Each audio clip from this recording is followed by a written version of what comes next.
即马是 AI 的时代，都有袂少相片是用 AI 来做。也国家摄影文化中心的办展览推出展藏，希望伫个数位时代，互大家感受到摄影伊真实的力量。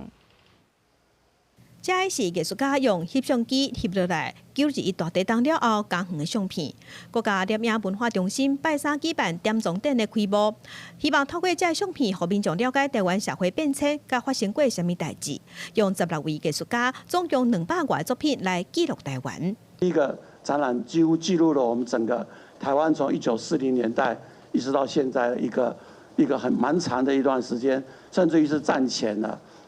战前到现在。第二个，这个题目，我想就是一些艺术家已经把摄影本身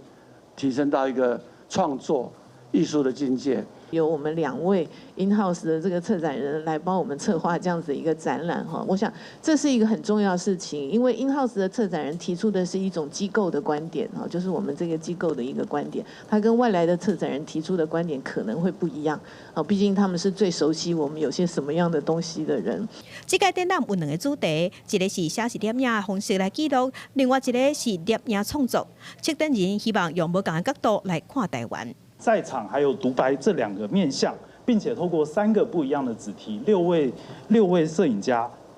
他们之间的一个相互对比交织的一个故事轴线，来形构出这一档展览。这个展览的核心其实是在讲说，摄影怎么样从另外一个角度看见我们的时代，看见我们的世界。国家摄影文化中心表示，希望透过这个展览，用艺术家记录的相片、影片，来互参观的民众，有敢若嘛伫迄个现场的感觉，透过这作品来感受摄影的力量。记者陈心东、曾俊佑台北报道。